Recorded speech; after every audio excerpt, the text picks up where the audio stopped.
신약 성경 121쪽입니다. 누가복음 15장 18절에서 24절까지 교독하겠습니다. 내가 일어나 아버지께 가서 이르기를 아버지 내가 하늘과 아버지께 죄를 지었사오니 지금부터는 아버지의 아들이라 일컬음을 감당하지 못하겠나이다. 나를 품꾼의 하나로 보소서 하리라 하고 이에 일어나서 아버지께로 돌아가니라. 아직도 거리가 먼데 아버지가 그를 보고 측은히 여겨 달려가 안고 입을 맞추니 아들이 이르되 아버지 내가 하늘과 아버지께 죄를 지었사오니 지금부터는 아버지의 아들이라 일컬음을 감당하지 못하겠나이다 하나 아버지는 종들에게 이르되 제일 좋은 옷을 내어다가 입히고 손에 가락지를 끼우고 발에 신을 신기라. 그리고 살찐 송아지를 끌어다가 잡으라. 우리가 먹고 즐기자. 이 내 아들은 죽었다가 다시 살아났으며 내가 잃었다가 다시 얻었노라 하니 그들이 즐거워하더라. 아멘.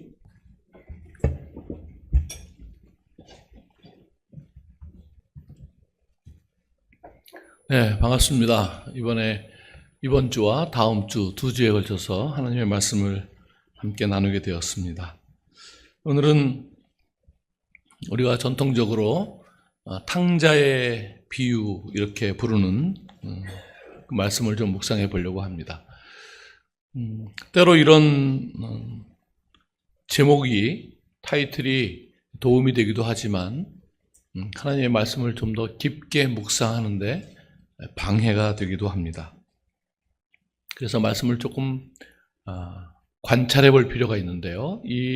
우리가 탕자의 비유라고 부르는 이 비유는 사실 독자적으로 나오는 비유가 아니라 그 위에 100마리의 양 중에 한 마리의 양을 잃어버린 그런 목자의 이야기가 나오고, 두 번째 10개의 드라크마, 은전 10개를 가지고 있던 여인이 하나를 잃어버린 그 이야기가 나오고, 그리고 마지막에 이 탕자의 비유가 나옵니다. 앞의 비유는 잃어버린 양, 잃어버린 드라크마 이렇게 붙였으면서 끝에 가서 굳이 탕자라고 붙인 것은 좀 맞지 않다, 그런 생각이 듭니다.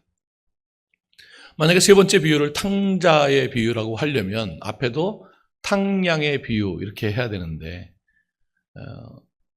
양에게 너는 어떻게 무리 속에 가만히 있지 못하고 그렇게 돌아다니고 사고를 치냐 이러고, 동물이니까 좀 꾸짖을 수 있을지 모르겠지만, 두 번째 은전에게다가 너는 주머니 속에 가만히 있지 왜 나와서 또르르 장롱 밑으로 들어간 거야 라고 혼내면 그렇게 혼잣말하는 사람이 좀 이상해지는 거 아니겠습니까? 탕전의 비유 이렇게 말하기는 좀 어렵죠. 그래서 이 비유는 사실 탕에 대한 이야기라기보다는 무엇인가를 잃어버렸고 다시 찾아서 기뻐하는 어떤 주인에 관한, 아버지에 관한 그런 이야기라고 말할 수 있습니다.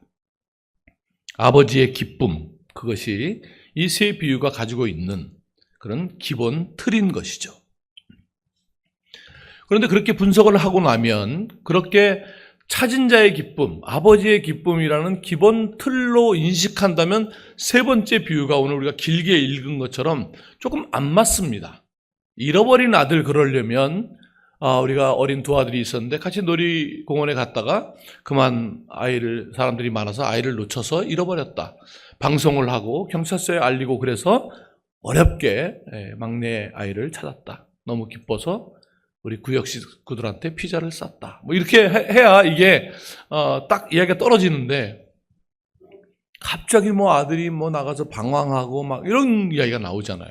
그러니까 기본적으로는 아버지의 기쁨, 주인의 기쁨이라고 하는 틀을 유지하면서도 그 속에서 그 아버지의 시각에서, 아버지의 입장에서 돌아온 탕자라고 하는 그 탕자의 모습이 어떠한가라고 봐야 되는 것이죠. 탕자의 입장에서 내가 돌아온 이야기를 하는 것이 아니라, 그러니 우리가 나가서 죄인을 구원합시다 이렇게 성급하게 결론을 내릴 일이 아니라 아버지의 시각에서 이 아들을 바라본다면 어떤 의미가 되는가 하는 것을 좀 묵상해 볼 필요가 있습니다. 그런 관점에서 오늘 이야기를 좀 나누어 보겠습니다. 두 아들을 가진 아버지가 있었습니다. 어느 날 막내가 아버지를 찾아와서 이런 말을 합니다. 아버지, 죄송하긴 하지만 어차피 아버지가 돌아가시면 이 유산은 저희 형제한테 다 올 텐데 좀 미리 땡겨주시면 안 될까요? 참 네 가지가 없는 소리죠. 이 이야기는 지금 들어도 기분이 나쁜 이야기지만 이 이야기가 쓰여진 예수님 당시로 돌아가서 이렇게 말하면 그 문화에서는 좀 빨리 좀 돌아가 주셨으면 좋겠습니다라고 하는 말이 됩니다. 너무 말이 안 되죠. 그러니까 이런 아이는 다시는 그런 생각을 못하도록 훈육을 하고, 좋은 말로 훈육이지만 몹시 패야 되겠죠, 그렇죠? 그래서 다시는 그런 소리 하지 못하도록, 아니 호적에서 정리하는 게 제일 아버지의 마음이 편하시겠죠. 그런데 이 아버지가 그렇게 말한 아들에게 두말하지 않고 유산을 내어주셨다는 것입니다. 너무나 이상한 아버지인 것이죠. 아버지는 도대체 왜 이렇게 쉽게 유산을 내어주셨을까요? 아버지의 생각 속에는 이 아들이 매일같이 집안 구석에만 있다가 제가 이제 나가서 한번 장사를 해보겠습니다, 이런 의지를 보였기 때문에 그랬을까요? 그래서 돈이야 날릴 수 있지만 네가 네 인생에 그런 중요한 경험을 한다면 그래, 투자할 만한 가치가 있지, 한번 해봐라, 그런 마음으로 아버지가 아들에게 돈을 주셨을까요? 그렇지는 않았을 것이라고 생각합니다. 성경처럼 두 아들을 가진 아버지로 살아가다 보니 저도 대충 아들이 무슨 말을 하면 이놈이 뻥치고 있구나, 눈동자를 보면 다 보입니다. 진실을 이야기할 때와 완벽한 연기자가 아닌 이상의 눈동자가 살짝 흔들리면서 이렇게 아버지의 눈치를 살피는 것을 보기 때문에 이 아버지가 그 아들이 그 돈을 가지고 나가서 방탕한 생활을 할 것을 너무나 잘 알았을 것 같습니다. 생각해보면 제가 1980년에 대학을 들어갔는데 그때 어려운 시절이니까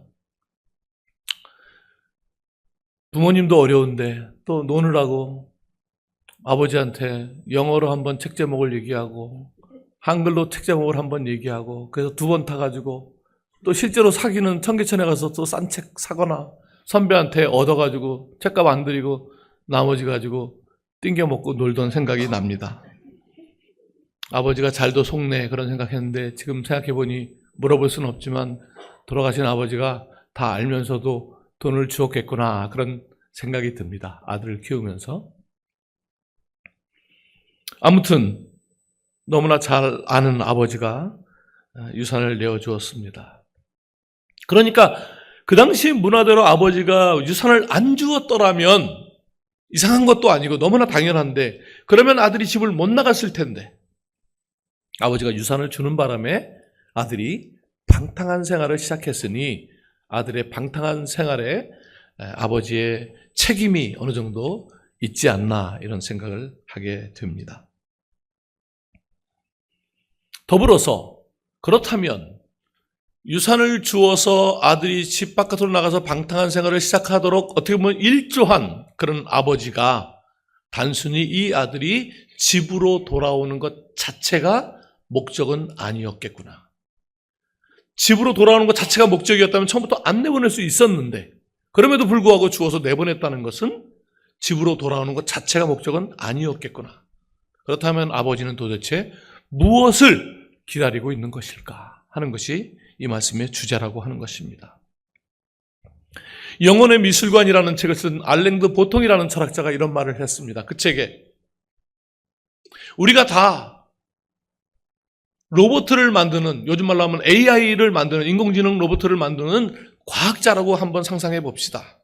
우리가 만들려고 하는 로봇은 아름다움만을 아는 로봇을, 세상에서 아름다움만을 아는 로봇을 만들려고 합니다. 이제 다음 주까지 여러분이 생각하는 가장 아름다운 장면을 하나씩 갖고 와서 우리가 그 로봇에 입력을 시킵시다. 그래서 아름다움만을 아는 로봇을 만듭시다. 그래서 우리가 다 정말 너무 석양, 지금은 헤어진 그 사람과의 첫 키스 이런 아름다운 것들을 다 모아가지고 쫙 그 로봇에 집어넣으면 그 로봇가 정말 기막힌 아름다움을 아는 로봇가 될 수 있을까?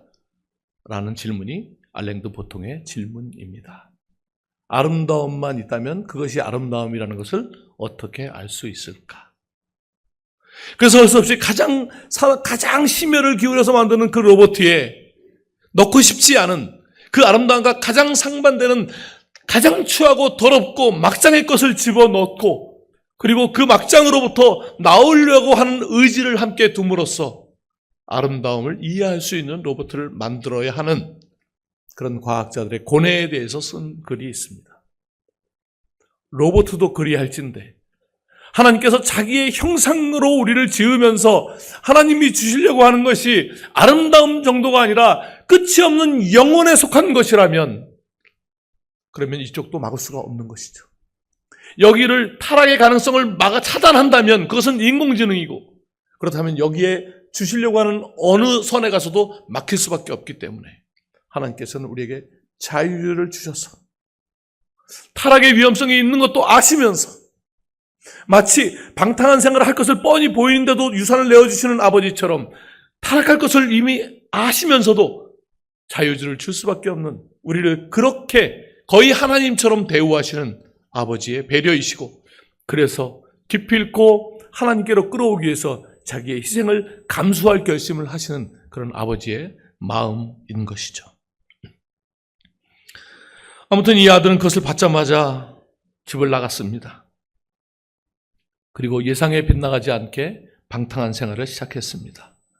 그리고 마침내 막장의 생활에 들어갔습니다. 막장이라고 하는 것은 이 유대인 청중의 이야기 속에 돼지라고 하는 단어가 들어간다는 것입니다. 우리는 오늘 슬슬 배도 고파오고 돼지란 말 들으면 옆에 여보 쪽지로 문자를 오늘 두루치기나 먹을까? 이러면서 생각할지 모르겠지만 적어도 유대인들 또 제가 사역했던 아프가니스탄 무슬림들은 돼지라는 단어를 사용하지 않습니다.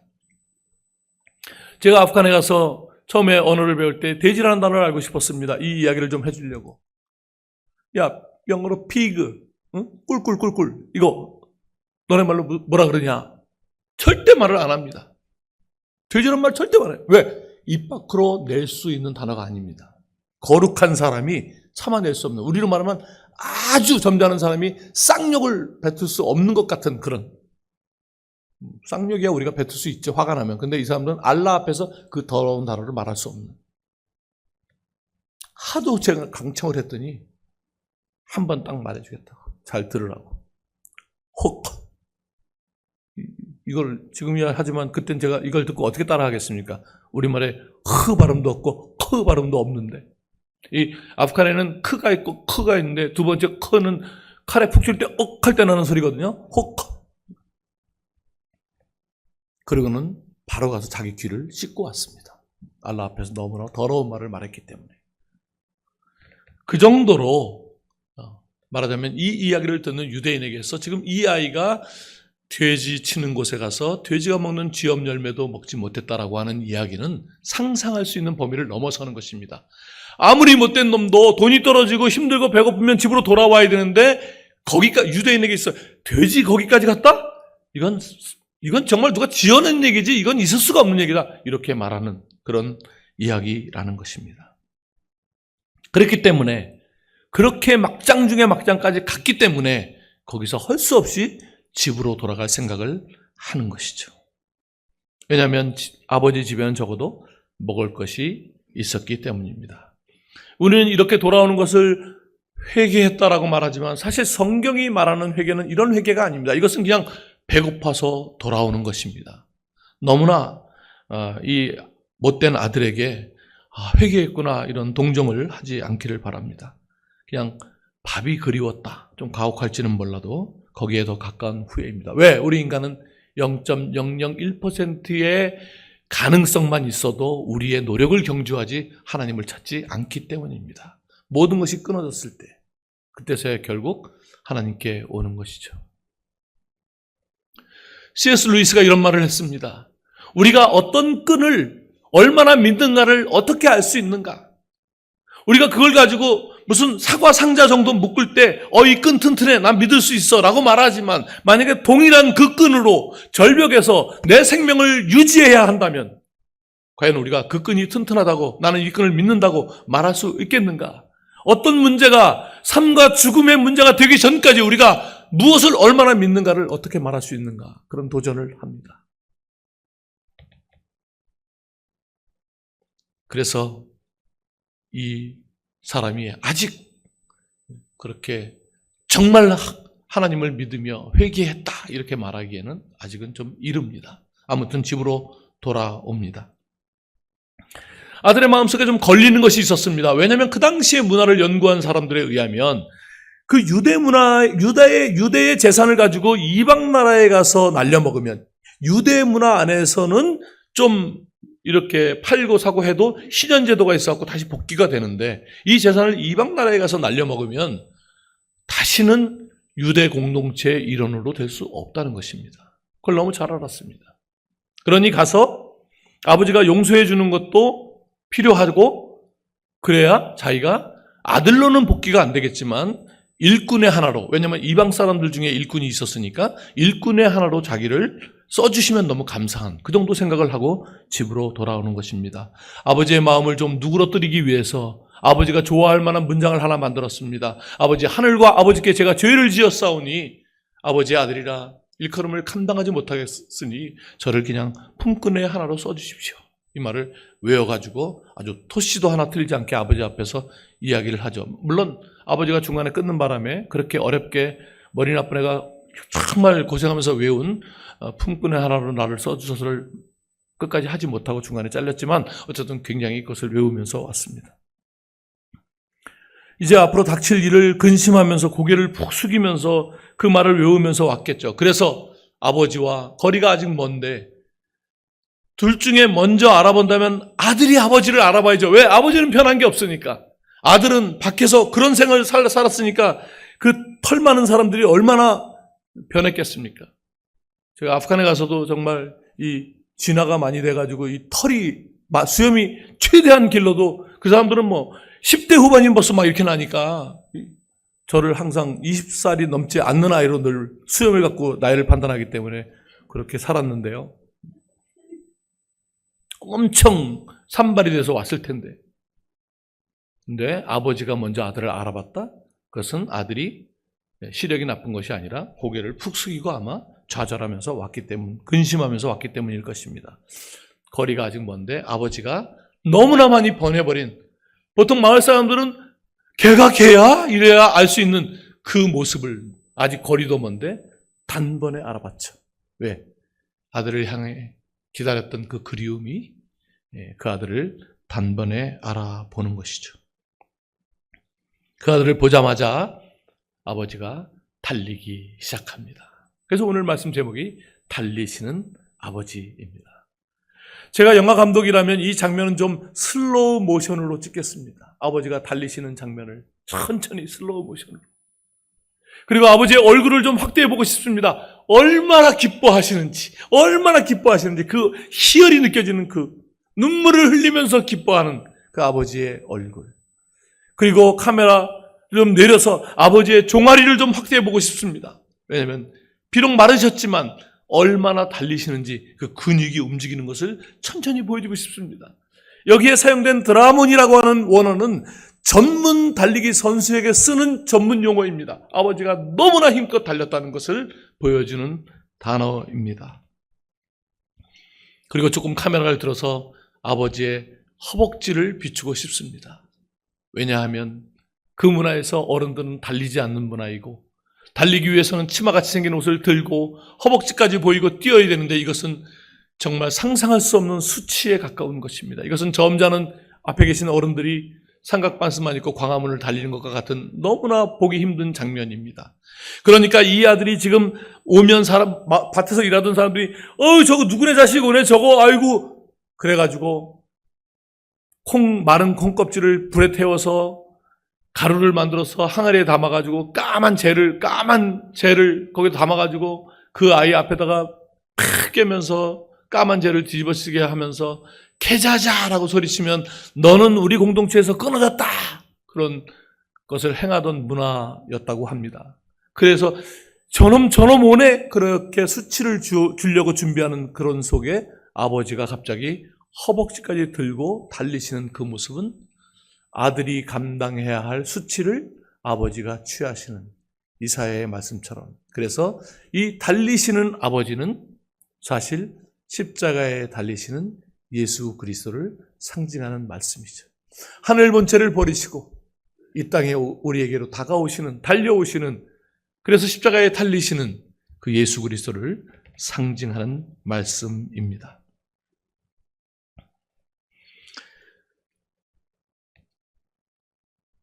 그렇다면 우리는 십자가에 달리신 그리스도를 보면서 무엇을 보아야 할까요? 달리면서 아버지가 돌부리에 채여서 발에서 막 피가 납니다. 아들이 그것을 보면서 너무 마음 아파합니다. 아이고 우리 아버지, 나 같은 놈을 위해서 달려오시느라고 저 발에서 피가 나시네. 그러면 나갈 때보다는 좀 철든 것은 맞지만 과연 그것이 아버지를 온전히 이해한 것일까요? 겉에 흐르는 피를 보면서 가슴 아파하는 그것이 그 아버지가 그동안 수많은 세월을 잠을 못 주무시면서 보내왔던 긴 세월에 대한 올바른 이해일까요? 그렇지 않다는 것입니다. 달리시는, 십자가에 달리시는 예수 그리스도를 바라보면서 얼마나 아프실까? 저 가시면류관 너무 귀한, 너무 가슴이 아프다라고 말하는 건 너무 귀한 고백이지만 그것이 우리를 창조하시고 지금까지 달려오신 하나님에 대한 올바른 이해일까요?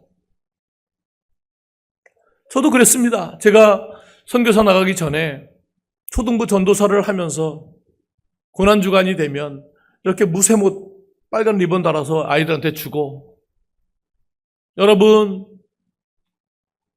못 받으신 분 손 들어보세요. 그러면 못을 받았기 때문에 못을 받은 애도 손 들고, 못을 못 받았기 때문에 못 받은 애도 손 들고, 말이 똑같으니까 헷갈리고, 그러다가 자, 여러분이 받은 못으로 자기의 왼손을 찌릅니다. 실시. 그러면 여자애들은 전사님 아파요. 막, 네, 아프라고 찌르란 겁니다. 주님이 그렇게 고통을 당하셨습니다.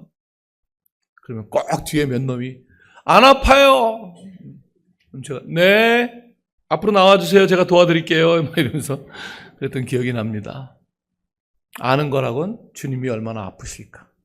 그 정도만 이야기하면서 살았던 것이죠. 그렇지만 오늘 이 달리시는 아버지, 십자가에 달리시는 예수 그리스도를 아버지의 자리에서 바라본다는 것은, 아버지의 자리에 서서 우리 자신을 바라본다는 것은 어떤 의미를 가지고 있을까요? 여러분도 다 그런 경험이 있겠지만 저도 아버지가 돌아가시고 그 나이를 먹어가면서 안 보이던 것들이 아버지의 나이에 이르면서 보이게 되는 것들이 계속 있습니다. 지금도 있고 앞으로도 있을 것입니다. 한 번은 이런 일이 있었습니다. 아버지 돌아가시고 몇 년이 지나서 아버지 물건이 다 정리됐다고 생각을 했는데 그 아버지 쓰시던 이렇게 뭐라 그럽니까? 하여튼 단스 같은 거, 그런 속에 이렇게 무슨 종이 뭉치를 실 같은 걸로 묶어서 이렇게 놔둔 뭉치가 발견이 됐습니다. 말씀을 안 하셨는데 우리에게 이렇게 땅 문서를 남겨주셨구나 라고 열어봤는데 땅 문서는 아니었습니다. 거기에는 제가 아프가니스탄 선교지에서 보낸 편지들이 있었습니다. 왜냐하면 그 당시에는 이메일이 있던 시대가 아니기 때문에 아버님 전상서 해가지고 보낸 하나밖에 없는, 저도 갖고 있지 않은 그런 편지 원본이 거기에 있었습니다. 그 중에 제가 아프간 들어가서 처음으로 보낸 첫 번째 편지가 그 속에 있었습니다. 아버지 돌아가시고 그 편지를 받으실 때쯤에 아버지 나이에 내가 이르러서 제가 쓴 그 편지를 다시 읽게 되었습니다. 1995년에 아프가니스탄 들어갔습니다. 어린 두 아들, 8살, 4살짜리 아이를 데리고 아프간에 들어갔습니다. 96년 9월에 탈리반이 정권을 잡았으니까 탈리반 정권 잡기 9개월 전에 들어가서 거기서 생활을 하는데, 그 탈리반이 들어오기 전에 얼마나 나라가 혼란한지 총을 들 수 있는 나이의 아이들은 다 총을 들고 다녔습니다. 그냥 장난감 총이 아니라 우리나라 군인들이 요즘 최신식은 아니지만 M16 총과 맞먹는 소련제 칼라시니코프, 그 소련과 싸울 때 쓰던 그런 총들입니다. 그런 총들을 애들이 다 메고 다녔습니다. 실탄을 장전한 채 메고 다녔습니다. 굉장히 위험한 상황이었습니다. 그래서 아이들이 집 바깥으로 못 나갑니다. 전기도 없습니다. 교육을 할 수가 없습니다. 그래도 엄마랑 아빠랑 같이 있는 게 중요하지, 뭐 공부가 중요하니 같이 있었습니다. 그렇지만 6개월이 지났을 때 우리가 제 아내랑 여기서는 안 되겠다. 이게 무슨 바깥에 나가서 아이들과 놀 수 있고 그래야 이게 뭐가 될 텐데, 이게 뭐 비디오도 볼 수 없고 전기가 없으니까 아무것도 할 수 없는 상황에서 이 아이를 어떻게 하겠냐. 그래서 할 수 없이 우리가 이웃 나라인 파키스탄에, 파키스탄 지금 여기서 보면 되게 힘든 나라지만 아프간에서 볼 때는 굉장히 자유로운 나라라고 느껴지고 거기에는 학교가 있었습니다. 그래서 여기 기숙사 학교에 아이를 보내기로 결심을 합니다. 가지 않겠다는 아이를 데리고 한 달만 가서 같이 살고 한 달 후에도 있기 싫으면 같이 다시 돌아오자. 그리고 아이를 데리고 갔습니다. 산꼭대기에 어느 조그만 교회 건물에서 하는 학교였습니다. 선교사 자녀들을 위한 학교였습니다. 한 학년에 한 10명 남짓 되는 그런 학교였습니다. 한 달 동안 같이 보내고 거기에 자기와 비슷한 오지에서 선교하는 선교사 자녀들이 있었고, 그리고 또 아이들과 같이 놀이터에서 놀고 뭐 이러면서 한 달 지내면서 또 8살이라도 장남은 장남이니까 엄마 아빠의 눈치도 보고, 그래서 여기 있을 수 있겠다고 그렇게 이야기를 했습니다. 떠나던 날 마지막 이제 저와 아내와 4살짜리 동생과 그 아이와 제가 넷이서 가족이 손을 잡고, 자 이제 엄마 아빠 가면 3개월 있다가 너를 보러 올 거다. 두 나라 사이에는 전화도 안 되고 우편도 안 됩니다. 아무 연락이 안 되는 거죠. 헤어지면 완전히 차단되는 상황이에요. 거기에 아이를 두고 가는데 이제 아이에게 용기를 주기 위해서 아빠가 마지막으로 기도하고 우리 가야 된다. 기도하자. 뭐 상황은 뭐 다 이해하시겠죠. 제가 30대였습니다. 아직 그렇게 무슨 원숙한 아빠가 아니었어요. 아이를 두고 그 다시 오지로 들어가는 것이 뭐 저희야 뭐 선교사로 헌신했으니까 오지로 가지만 거기에 혼자 남겨둘 아들을 생각하니 좀 마음이 힘들었습니다. 그래서 붙들고 기도했습니다.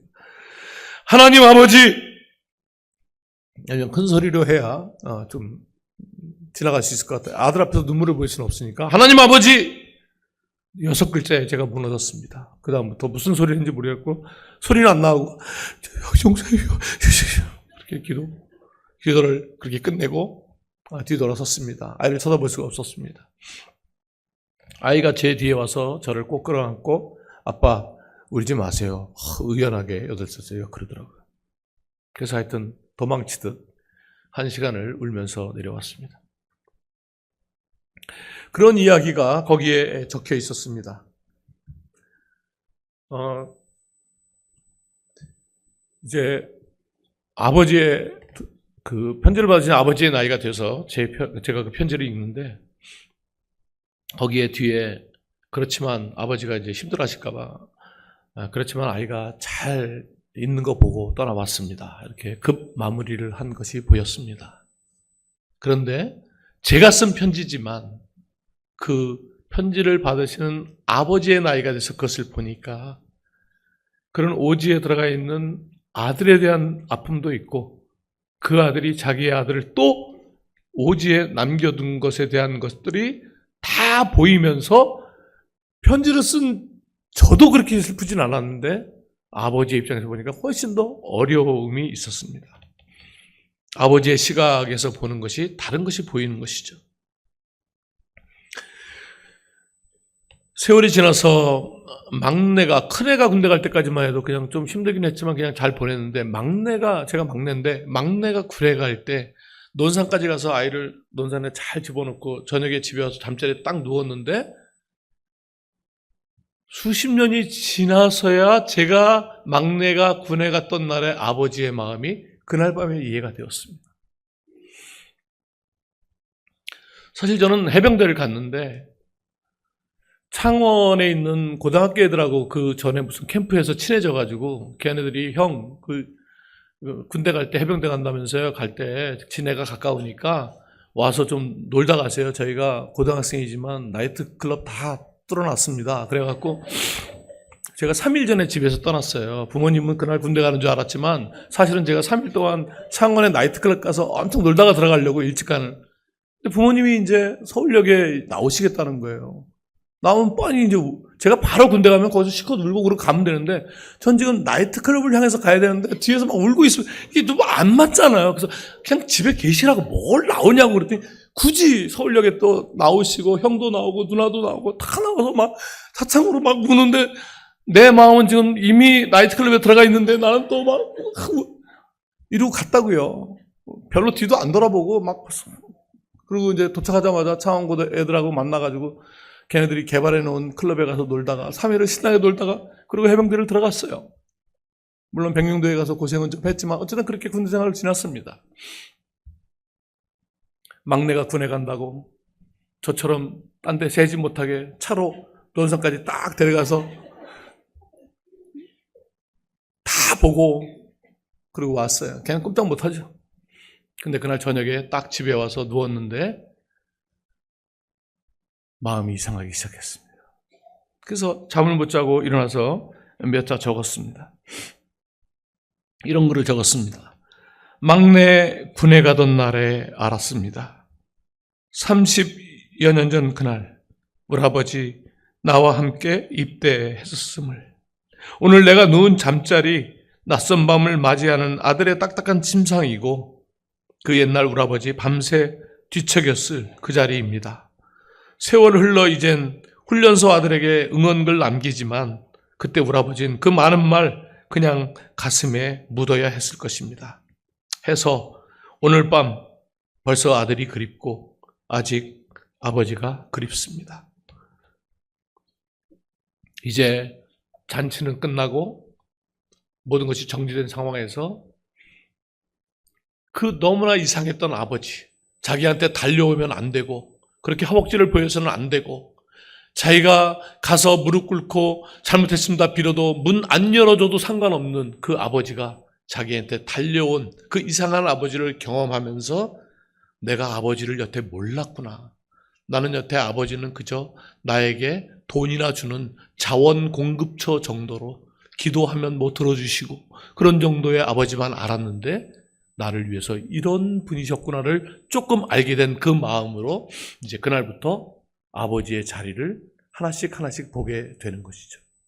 잔치가 끝나고 그날 밤에 대문에 섭니다.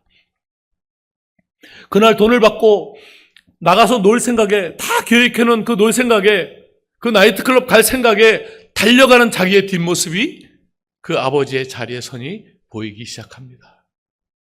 처음으로 아버지가 거기에 서서 오랫동안 신나게 달려가는, 몸을 흔들며 달려가는 자기를 보고 있었다는 사실을 처음 보는 것이죠. 눈물이 납니다. 아버지가 여기서 그렇게 가슴 아프게 눈물을 흘리셨겠구나. 방에 가서 누웠는데 자기가 그때 방에서 어떻게 아버지한테 얘기해서 돈 받아가지? 그런 생각하며 지낼 때 아버지는 다 알고 계셨구나. 그런 생각이 드는 거죠. 이 자리 저 자리 갈 때마다 계속해서 아버지가 조금씩 이해되기 시작하는 것이죠. 그러니 십자가에 달리시는 예수 그리스도를 보면서 무엇이 우리가 생각내야 됩니까? 얼마나 아프실까가 정도가 아니라 그때 우리를 창조하시고 보시기에 너무 좋았더라. 우리를 이쁘게 창조 관상용이 아니라 우리는 아직 부족하지만 이제 우리와 맺으실 관계를 생각하면서 너무나 기대가 컸던 이제 영혼에 속한 것을 에덴 동산이 죄는 없는 곳이지만 완성된 곳이 아니라 이제 시작으로서 하나님께서 우리에게 하나씩 알려주면서 영혼에 속한 것을 우리와 나누기를 원하셨구나.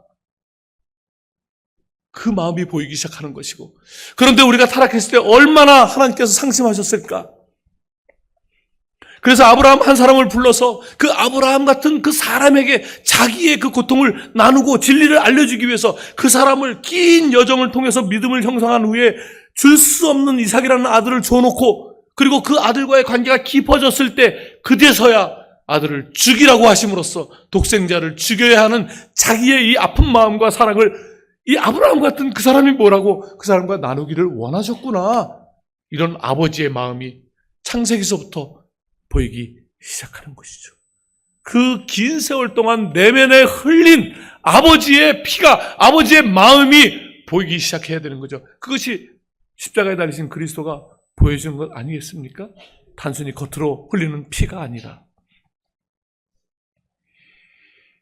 회개란 그렇게 하나님이 조금 더 이해되면서 또 자신이 보이고, 그래서 또 눈물이 흐르고, 하나님을 알아가는 만큼 그 긴 세월 동안 아버지를 몰랐던, 아버지를 오해했던, 아버지를 다르게 이해했던 자기를 회개하는 것이죠. 그것이 우리가 성도로 부름받은 우리의 믿음의 여정인 것입니다. 사랑하는 성도 여러분, 하루하루, 한 주 한 주 그 하나님을 더 깊이 알아가면서 그렇게 하나님의 마음으로 우리 자신을 그리고 세상을 바라보면서 하나님을 따라가는 믿음의 성도 되시기를 주님의 이름으로 축원합니다. 기도하겠습니다.